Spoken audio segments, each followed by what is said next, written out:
This week in That's the Thing with me, Tim Smith. That's the name of my new show. It's going to be called That's the Thing, and then there'll be someone who's a bit shorter and a bit uglier than me who will laugh at all my jokes, because that's how you do television, isn't it? The bane of my existence, or my life. The bane of my bane.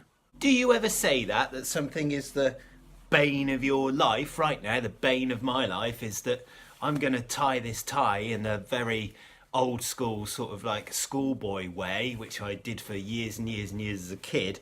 And I was actually taught the single Winchester a couple of years ago, and then I did it every day for a couple of weeks, and then I just suddenly realised one day that I was doing it the schoolboy way again, and it was the bane of my existence. I realised I was an idiot in that moment, which by the way now means that I mostly do my tie in front of YouTube, not remembering it but just following the instructions. Or another example would be the M6 around Stratford upon Avon in England, which is the bane of my... That's an incredibly boring example. For you it might be that photocopier in floor 3 where Doris always uses all of the toner. I've never worked in an office. You might say that Doris, she eats all of the digestives and drinks all of the tea. She is the bane of my existence. God damn dozzer. Either way, you get the idea, but what does it mean? Before we go any further, here's a band I found on YouTube called Ratsbane, or maybe the song is called Ratsbane, I'm not really sure.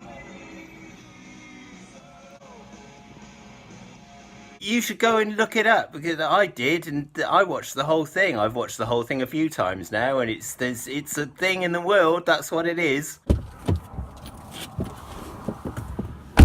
So Bane, what does Bane mean? Well, Bane is, surprise, surprise, an Old English word which goes back to Proto-German. The original Old English word is Bana or Bana, B-A-N-A, and means killer or slayer or bringer of death, which probably explains the root of Bane's name in Batman, although of course Bane in Batman is South American or Portuguese or Spanish or something, so doesn't quite, going back to the root of that word that we were just talking about, Bana or Bana, that the root of that is, as we said before, Proto-Germanic, and that Proto-Germanic word is Banon, interestingly, or Banon. Just for this video we're going to go with Banon, just because it amuses me, because Banon is an old Proto-Germanic word for devil. That's right, Banon means devil.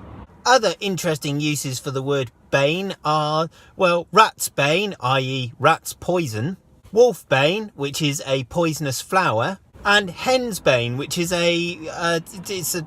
another name for it is stinking nightshade. On a slightly related note, did you know the nightshade family is enormous and includes potatoes, strawberries and tobacco? That's the etymology rabbit hole for you. It's all fun and games, and then until someone has a potato. Anyway, bane, poison, means awful things, but these days we sort of mean it's just Doris who messes up the photocopier every week, or the M6. Usually at this stage in the video I point to other bits in the screen and then I stick links into stuff, but this time I'm actually just gonna walk away and get in the boot because that's my new office. So goodbye, thank you very much, and then maybe click on one of the links that I leave in this screen and you can watch another video, or maybe not. Either way, have a good week, bye.